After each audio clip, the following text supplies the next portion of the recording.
Hey, welcome to Coleman Report Live. I'm Bob Coleman. We're talking Main Street. Small business lenders who help it grow. Katie Watucky, your editor. Paul Mirsky. We appreciate you stopping by. Paul is with Independent Community Bankers of America, and he's the Executive Vice President, Congressional Relations and Strategy. Paul, anything going on in Washington these days, or is it a slow period? Well, it's super busy. It's a hot mess, both literally and figuratively. About 100 degrees in Washington. I love it. I don't care about the heat. What's the humidity like? It's also bad. So they don't call it the swamp for nothing. Yeah, I love it. There's a reason why they got out of town in August. But you're still there now. Are you in your office? You're telling me that ICBA's office is about a block from the White House, correct? Right. We're on 16th and L Street, so we're almost on 1600 Pennsylvania Avenue. So a lot of activities been going on around there. So our office is closed for the time being. Yeah. When do you anticipate reopening? Oh, probably in the fall. Over. All right. Let's move on. Let's go to the poll questions. And how many PPP loan applications has your lending institution submitted? And I think what we're trying to get at on this, Joseph, is this for forgiveness or is this for new applications? Just applications. Overall applications. Okay. Wow, some big numbers there. Some big numbers. Paul, we have over 5 million loans, PPP loans. Did you ever expect that high of a number? No, it's truly amazing. The community banking sector alone did about 2/3 of all the loans. So we're at about 66% of all the loans that were made on the PPP program. Yeah, it's amazing. And we asked this question just to remind you, you need to renew your designated authorized official to submit forgiveness applications. Katie, what is the cutoff on that? What date do they have to get that done? That will be August 7th. Okay, so let's get that renewed. Otherwise, they're going to cut you off. Mm-hmm.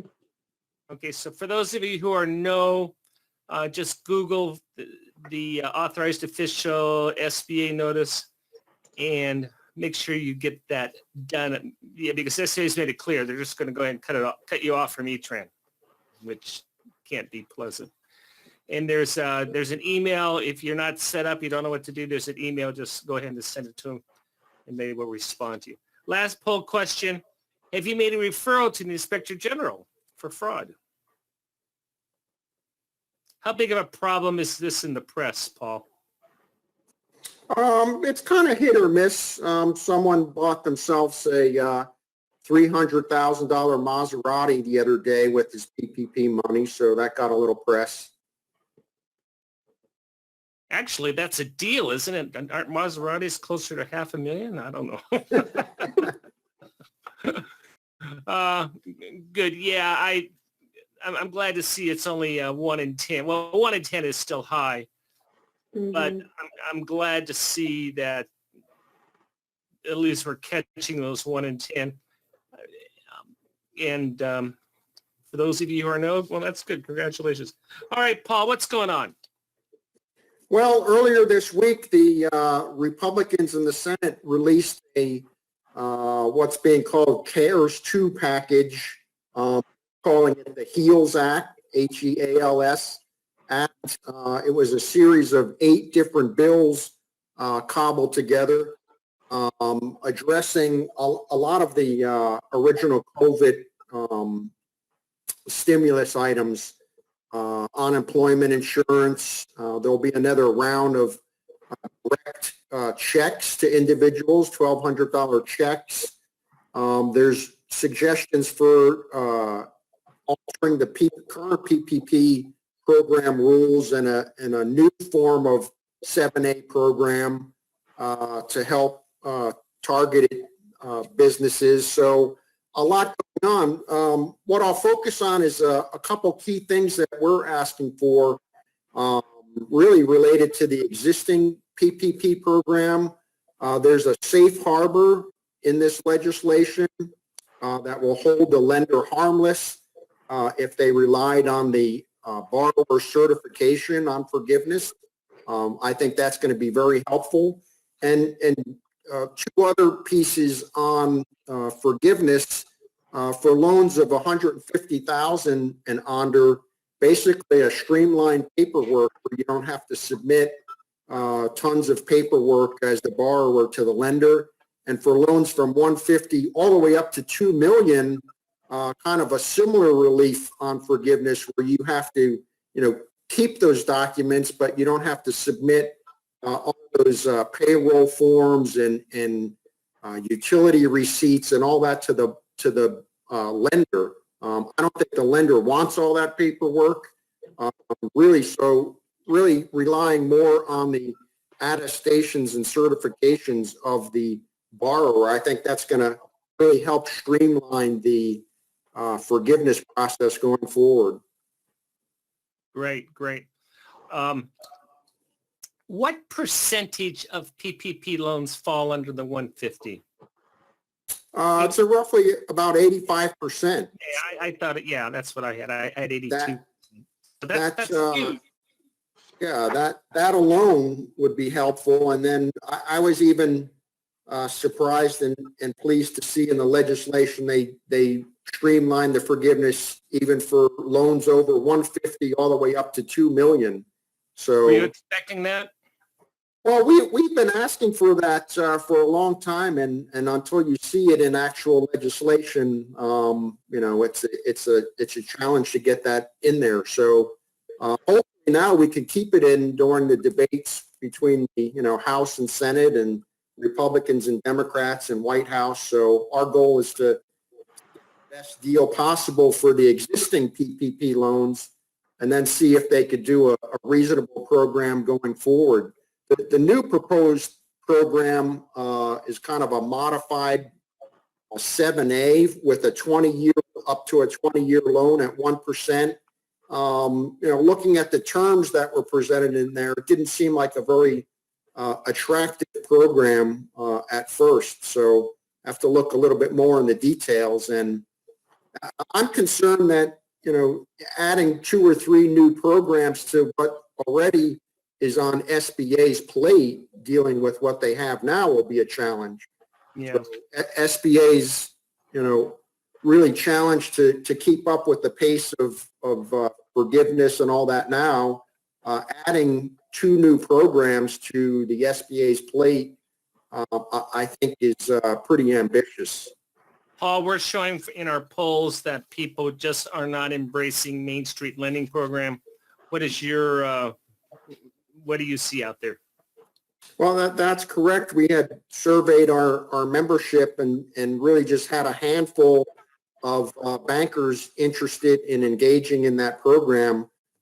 It's too complex, and many of the bankers said they could use their own lending process and own kind of ability to lend to these businesses without going through the complexity of the Federal Reserve's Main Street program. So unless they make some modifications to that program, lowering the minimum loan amount and some of the complexities, I think it's going to have a very low take-up rate. What's the loan amount right now? What, 250? That's correct. Let's talk about bigger picture.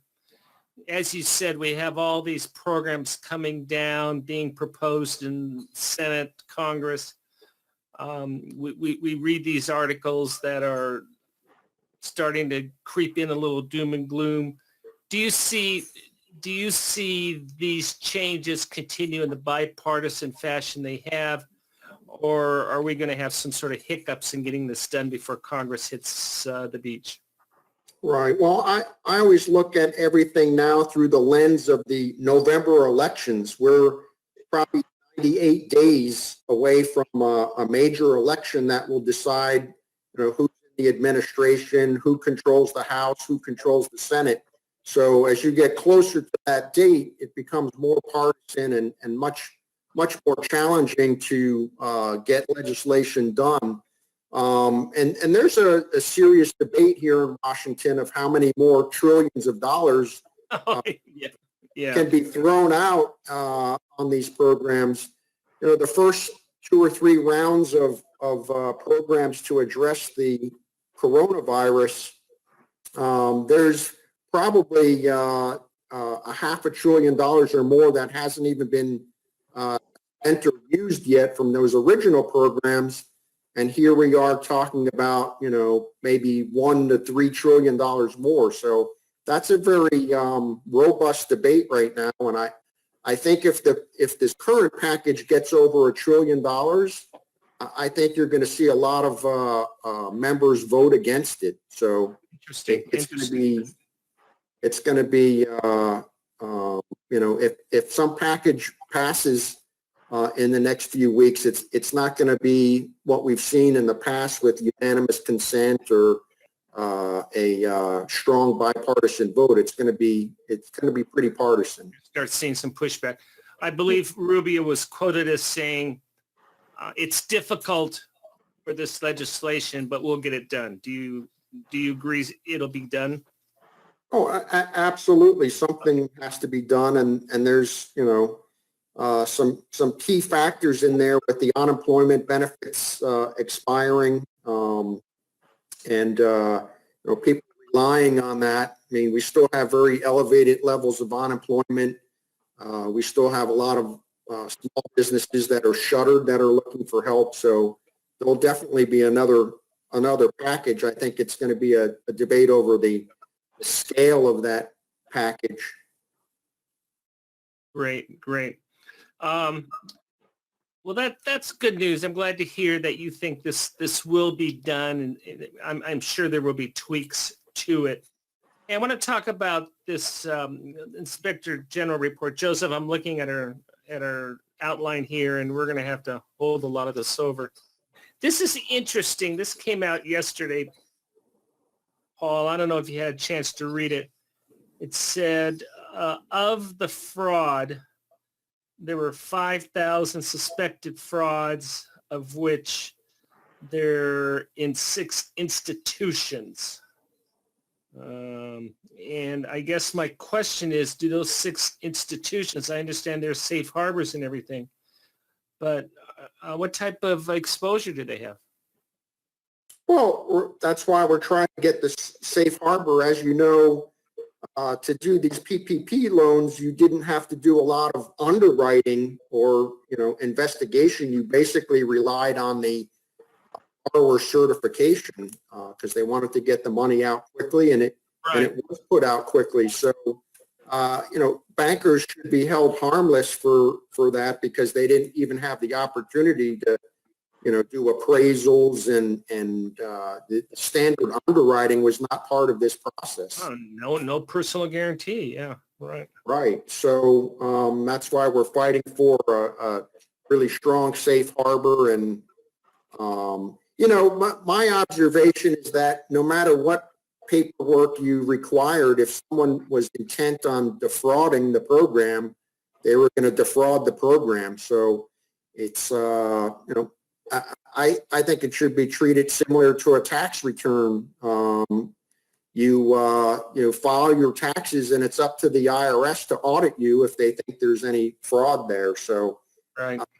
I really want to take the lenders out of the middle of this process. It should be between the SBA and the borrower once they certified that their information was correct. Paul, you don't have to comment on this. You can if you feel comfortable, but I noticed a big change to put this all into context in 2000, during the Great Recession, 2009. Congress, the taxpayers, bailed out Wall Street banks, AIG, General Motors, et cetera, and this time, and unfortunately, the fallout of that is a lot of community banker presidents went to jail. I think there was only one Wall Street banker who went to jail. So the community banks took a lot of heat on that.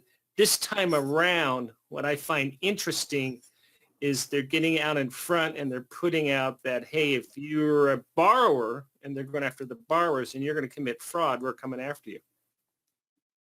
Right. Well, that's where the fraud is committed. It's not committed at the banks.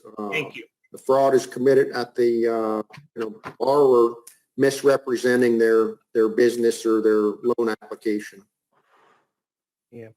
Paul made a comment, and Paul, thank you so much for that. And he said he recalled a previous poll question where 21% had seen some sort of fraud, but only half of those, or the 11%, made the referral. Again, if you see fraud, I don't, if you go to the SOP,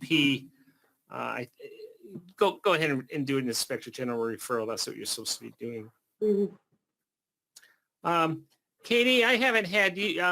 You've been sitting there quietly.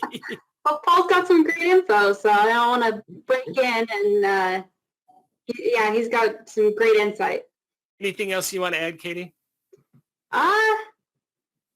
So far I think he's just said pretty much everything that I could have said. It's been very interesting, and I wasn't really thinking about the whole as we get closer to the election and everything, but I did notice that this time around when they're starting to pass this, there was a little bit more pushback.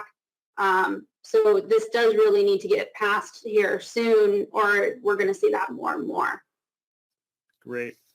We're doing a webinar in about a half an hour on this. Lance is doing it. If you'd like to, specifically the details in the weeds on how to process forgiveness and what we need to do. If you'd like to register for that, just shoot an email over to joseph@colemanreport.com, and we'll give you a link, and we'll settle up on the paperwork later. Paul, I really appreciate you coming by. I always appreciate your insights. You're a busy man in the swamp these days. Yeah, well, we have a good number of our community bank members that rely on our advocacy here in Washington, so we want to do a good job for them. And I think, I always say that one swipe of a pen here in Washington could make or break your business. So we've got to be vigilant and constantly watching what the politicians are doing here, the lawmakers are doing here in Washington. Yeah, what do they say? If you don't have a seat at the table, your lunch. That's it. Thank you for joining us today for Coleman Report Live and for supporting America's Main Street, one entrepreneur at a time. Talk to you all tomorrow. Thanks a lot. Yeah.